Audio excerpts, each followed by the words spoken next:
உலகப்பந்தையே உள்ளத்திற்குள் வைத்திருக்கக்கூடிய ஒப்புயர்வற்ற அந்த பரம்பொருள் பரந்தாமன் தந்த பகவத்கீதையை படிப்பதும், இறைவன் மிகுந்த வலிமையானவன், வல்லமையானவன், நம்பிக்கையோடு அவனிடத்தில் நாம் வழிபட்டால் நம்முடைய துன்பங்களை, நம்முடைய சாபங்களை கூட வரங்களாக மாற்றக்கூடிய சக்தி உண்டு. எது நடந்ததோ அது நன்றாகவே நடந்தது. எது நடக்க இருக்கிறதோ அதுவும் நன்றாகவே நடக்கும். எதை நீ கொண்டு வந்தாய் அதை இழப்பதற்கு? எது இன்று உன்னுடையதோ அது நாளை வேறொருவனுக்கு சொந்தம். இந்த மாற்றம் உலகத்தின் நீதியாகும். இதை நமக்கு சொன்னவர் பகவான் கிருஷ்ணன். இந்த உலகத்தை தன்னுடைய மென்மையான கால்களால் நடந்து, தன்னுடைய வாயை திறந்தால் உலகப்பந்தையே உள்ளத்திற்குள் வைத்திருக்கக்கூடிய ஒப்புயர்வற்ற அந்த பரம்பொருள் பரந்தாமன் தந்த பகவத்கீதையை படிப்பதும், நம்முடைய வாழ்வின் லட்சியமாகிய 2 இதிகாசம், பாரதம், ராமாயணம்.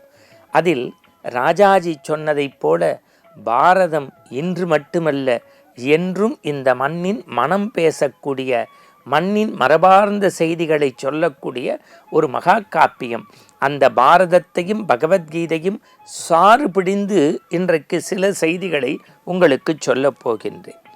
பொதுவாக இறைவனிடத்தில் நாம் வழிபடுகின்ற போது கொஞ்சம் மனசு சோர்வோடு வச்சுக்கிட்டு, எனக்கு மட்டும் ஏன் இந்த சோதனை, எனக்கு மட்டும் ஏன் இந்த வேதனை, எனக்கு மட்டும் இந்த இடர்பாடு, எனக்கு மட்டும் இந்த கஷ்டம், இதையெல்லாம் சொல்லி சொல்லி புலம்புவது நீங்கள் மட்டுமல்ல, நான் மட்டுமல்ல, மனித குலத்தின் இயல்பு. இதை உடைப்பதற்கான காரண காரியம்தான் இன்றைய ஆனந்த ஆரம்பம். இறைவன் மிகுந்த வலிமையானவன், வல்லமையானவன், நம்பிக்கையோடு அவனிடத்தில் நாம் வழிபட்டால் நம்முடைய துன்பங்களை, நம்முடைய சாபங்களை கூட வரங்களாக மாற்றக்கூடிய சக்தி உண்டு. அதை எப்படின்னு பாரதத்தில் பாருங்க, உங்களுக்கு தெரியும். கார்த்திகைக்கு பின் மழையில்லை, கர்ணனுக்கு பின் கொடையில்லை என்பார்கள். ஆனால் அந்த கர்ணன் யாருடைய மகனாக பிறந்தான்? குந்தியின் மகனாக பிறக்கின்றான். ஆனால் பெற்றது குந்தி என்று அவனுக்கு தெரியாது. தொட்டிலில் வைத்து விடப்பட்டார். யாரோ ஒரு தேரோட்டி எடுத்து வளர்க்கின்றான். தேரோட்டி தன் மகன் தேரோட்டியாக வர வேண்டும் என்று நினைத்தான். ஆனால் கர்ணனோ நாட்டையே ஆளக்கூடிய சாரதியாக, ஒரு மன்னனாக வில்வித்தை படிக்க வேண்டும், எல்லாவற்றையும் கற்க வேண்டும் என்று துடிக்கின்றான். அவன் பிறப்பு தெரியவில்லை, இனம் தெரியவில்லை, பெற்றோர் தெரியவில்லை. இப்படி இருந்த அவனுக்கு வாழ்க்கையில் பரசுராமர் என்கின்ற ஒரு ஆசிரியர் கிடைக்கின்றார். அந்த ஆசிரியரிடத்தில் கல்வி கற்கச் செல்கின்ற கர்ணன் எப்போதும் போல மாணவன் குருவுக்கு பணிவிடை செய்வதாக நினைத்து ஒரு நாள் கர்ணனின் மடியில் பரசுராமன் படுத்திருந்த போது அவருடைய வேர்வை துளிகளை நீக்குவதற்காக விசிறிவிடுகின்றான். ஆசிரியருக்கு இடையூறாய் இருக்குமே, அவருடைய தூக்கம் களையுமே என்று துடையில் உட்கார்ந்திருந்த வண்டை அங்குமிங்கும் விரட்டாமல் பொறுத்து கொண்டான்.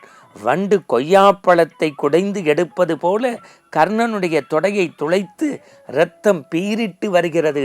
பரசுராமனின் முகத்தில் இரத்த துளிகள் பட்டு எழுந்த அந்த குருநாதர் சொல்கின்றார், ஐயோ ஐயோ மகாப்பாவி, நீ என்னிடத்தில் அந்தணன் என்று சொல்லி கல்வி கற்க வந்துவிட்டாய்.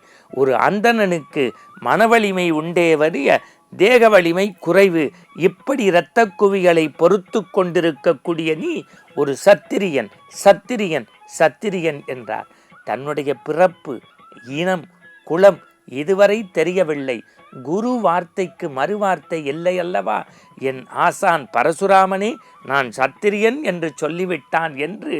ஆனால் அவர் சொல்ல சாபம், சரியான நேரத்தில் உன் வில்வித்தை மறந்து போகட்டும், உனக்கு கை கொடுக்காமல் இருக்கட்டும், போ சத்திரியா என்று சொன்னாலும் கூட அந்த சாபத்தை வரமாக ஏற்றுக்கொள்கின்றார். இது அப்படியே இன்னொரு பகுதியில் நீங்கள் பார்க்கலாம். கீதையில் கண்ணன் அஸ்தினாபுரத்திலேருந்து புறப்படுவான். அஸ்தினாபுரத்தில் தன்னை நாடி வந்தவர்களுக்கு அவன் கொடுத்தது அள்ளி அள்ளி கொடுத்தான் பரம்பொருள். இல்லையென்று சொல்லாது கொட்டி கொடுத்த கர்ணனைப் போல விஞ்சியவன் இந்த கண்ணன். ஆனால் குந்தி தேவி கண்ணனிடத்தில், கண்ணன் கேட்கின்றான், அத்தை குந்தியே, அஸ்தினாபுரம் விட்டு அனுதினமும் பிரியாமல் இருந்த நான் இப்பொழுது பிரியப் போகிறேன், என்ன வரம் வேண்டும்? உடனே கேட்கின்றார், கண்ணா எனக்கு கொஞ்சம் கஷ்டம் கொடு, கண்ணா எனக்கு கொஞ்சம் கஷ்டம் கொடு.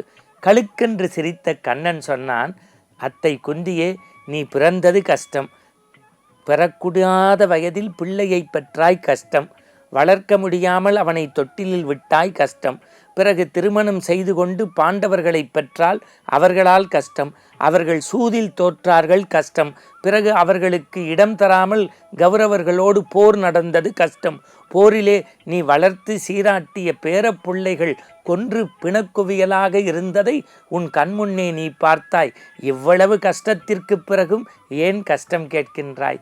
கண்ணா, பரம்பொருளே, பரந்தாமா, எனக்கு எப்போதெல்லாம் கஷ்டம் வருகிறதோ அப்போதெல்லாம் என் அருகில் யார் இருப்பார்? பரம்பொருள் நீதானே இருப்பாய். நீ என் கஷ்டத்தை போக்குவதற்கு அருகில் இருந்தால் கஷ்டம் எனக்கு கஷ்டமாக தெரியவில்லை. சாபங்களை வரங்களாக ஏற்றுக்கொள்வதுதான் மனித மனத்தினுடைய ஆனந்த திறவுகோள் என்பதை பகவத்கீதையும் பாரதமும் நமக்கு காட்டுகின்றபடி நாம் வாழ்ந்து காட்டினால் வாழ்நாளெல்லாம் ஆனந்தம். மீண்டும் நாளை சந்திப்போம். வணக்கம்.